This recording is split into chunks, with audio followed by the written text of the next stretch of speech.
첫 번째 달려보죠. 장난하듯 쓱입니다. 제보 영상 만나보시죠. 자, 편의점에 온 두 남녀 주목해보세요. 곧장 아이스크림 매대로 가죠. 자, 사장님이 이거 하나 집어들었어요. 여성이 아이스크림 꺼내 듭니다. 이때 남성이 먼저 계산대로 가서 사바닐레븐 하나 주세요. 딱 하죠. 그러니까 자, 지금 뭔가 사각지대로 아이스크림을 쓱 지금 내미는 듯 하더니 자, 좀 숨겼어. 자, 아무것도 모르는 사장님 담배값만 결제를 하고 그냥 가버립니다. 저 두 사람. 모르겠어요. 박 변호사님. 예. 호흡이 척척 맞는 게 네. 올림픽 혼성 금메달감? 도둑감이죠. 금메달감이 아니죠. 자, 이게 27일 날 있었던 일인데요. 가족들이 돌아가면서 근무하는 편의점인데 두 남녀가 오더니 남자는 담배 두 갑을 계산했고요. 여자는 지금 본 것처럼 계산할 듯 결국 얘기하지 않아서 어머니가 아마 그때 있었던 것 같은데 담배값만 결제를 한 것 같습니다. 아이스크림이죠. 아마 망고 느낌 아이스크림인데 저것은 그냥 가져가 버렸어요. 나중에 결제가 안 됐으니까 당연히 경찰에 신고를 했고요. 경찰에 신고했다는 사실을 아니까 남성이 그때 와가지고 직원한테 화를 냈다고 합니다. 특히 여성이 다시 와서 계산만 하면 되는데 왜 신고하냐? 기분 나쁘다. 화를 냈다고 합니다. 계산만 하면 돼요. 알려줘야지 계산이 되는데 사실 알려주지 않은 거고 좀 조심스럽고 죄송한 얘기긴 하지만 숨긴 거예요. 사기에 가까운 거예요, 사실은. 그러니까요. 그리고 담배 두 갑 사면 아이스크림이 무슨 서비스 보너스로 나옵니까? 아니잖아요. 그러니까. 알잖아요. 모릅니까? 예. 아이스크림 비싸거든요. 네. 그래서 제보자는 좀 이런 거 가지고 마찰이 있으면 안 된다. 좀 아이스크림 비싸지도 않는데 왜 그렇게 하느냐라고 얘기를 하고 있습니다. 그렇군요. 알겠습니다. 자, 다음 이어가죠. 피가 뚝뚝 떨어진다더니. 자, 치킨집 사장님의 충격적인 제보 만나보시죠. 우리 은배가 치킨 먹고 배탈 났어요. 라는 고객 문자가 까똑. 자, 귀사의 초기 대체에 정말 유감을 표합니다. 제가 정말 돈으로 갑질할 생각은 죽어도 없는데 애엄마가 방송국 사람들과 미팅을 한다네요. 아무튼 그렇다고요. 자, 고객이 보내준 사진 봤더니 세상에 붉은 핏물 뚝뚝. 이건 거의 생닭이잖아요. 자, 그런데 여기서 충격대 반전. 사장님, 여보쇼. 사진 퍼온 거지? 당신 소장 받을 준비하셔 하면서 링크를 보냈는데 세상에 커뮤니티에 바로 뚝뚝 핏물 뚝뚝 그 치킨 사진이랑 똑같다 이겁니다. 이거 그러니까 덜 익었다면서 보내준 치킨 사진이 알고 보니 인터넷에 둥둥 떠도는 사진이었다는 거잖아요. 네, 맞습니다. 경기 성남시에서 치킨집을 운영하는 제보자는 지난 7월 25일에 치킨 한 조각이 눅눅하다면서 환불 요청을 받았습니다. 그때는 환불이 진행되지는 않았다고 합니다. 그런데 다음 날 같은 손님이 이번에는 닭이 안 익었다. 아이가 치킨을 먹고 배탈이 나서 응급실에 갔다며 항의를 했는데요. 제보자가 사과하면서 사진을 보내달라고 요청을 하고 우선 환불 처리를 했다고 합니다. 하지만 손님이 사진은 보내주지 않았다고 합니다. 그런데 3일이 지난 29일에 갑자기 손님에게서 문자가 왔는데요. 아이 엄마가 수요일에 언론사 보도국과 미팅을 한다면서 아이 엄마에게 문자하라고 번호를 보냈다고 합니다.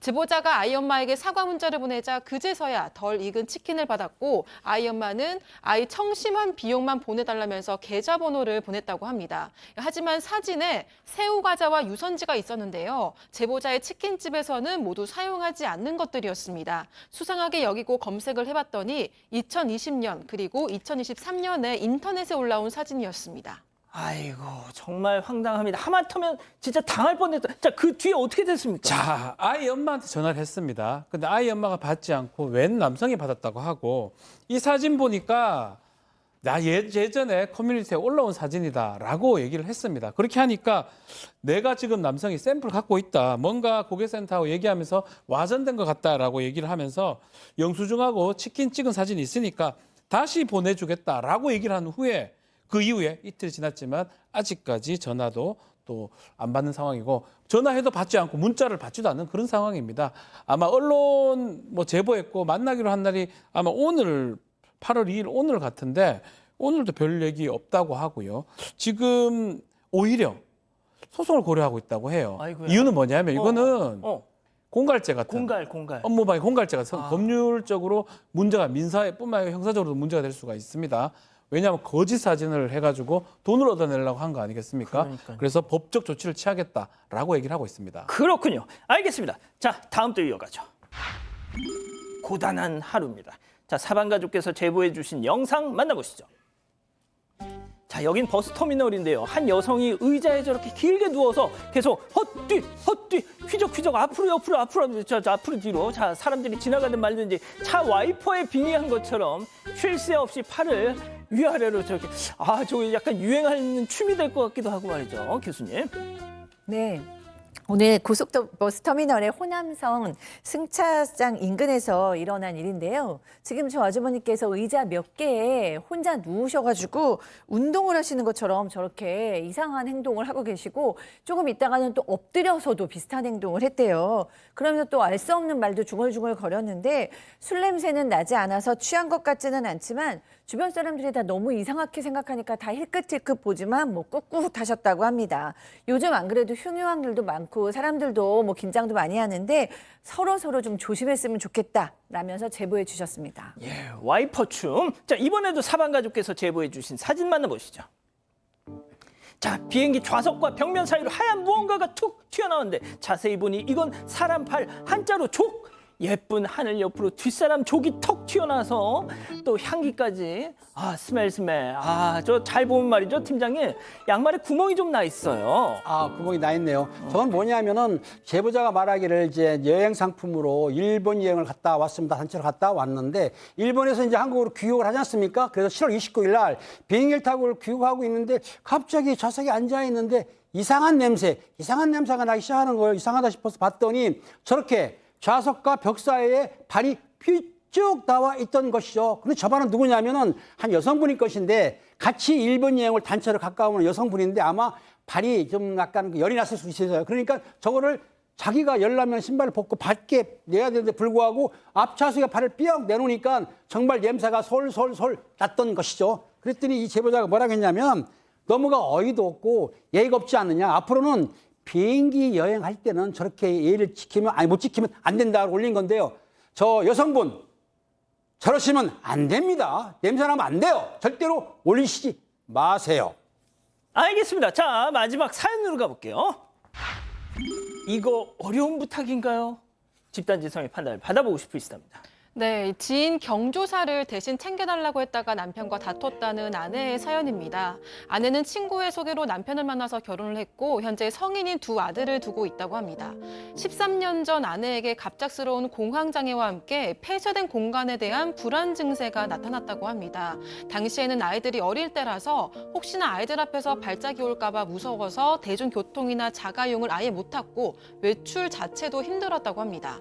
꾸준한 치료 끝에 다행히 지금은 컨디션이 좋은 날에 거리가 멀지 않고 터널이 없는 도로를 이용할 때만 운전자 옆에 동승하는 정도는 가능하다고 합니다. 하지만 여전히 타 지역으로 이동하거나 대중교통 이용은 불가하다고 합니다.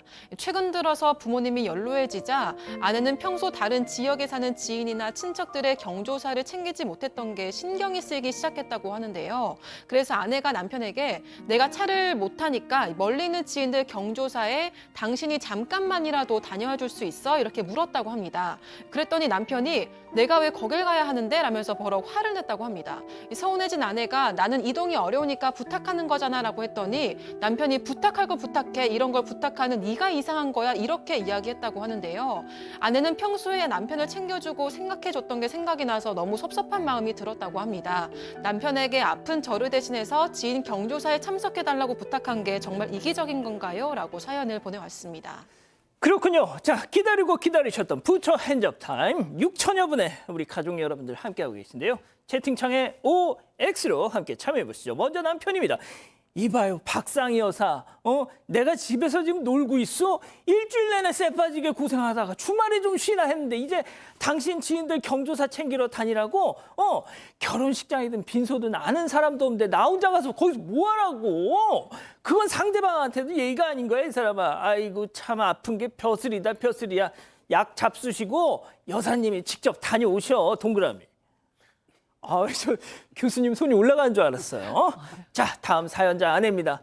여보, 은배 아빠, 당신이란 남자 진짜 해도 너무한다. 지은 경조사가 매주 있는 것도 아니고 가끔 생기면 부탁한 거잖아.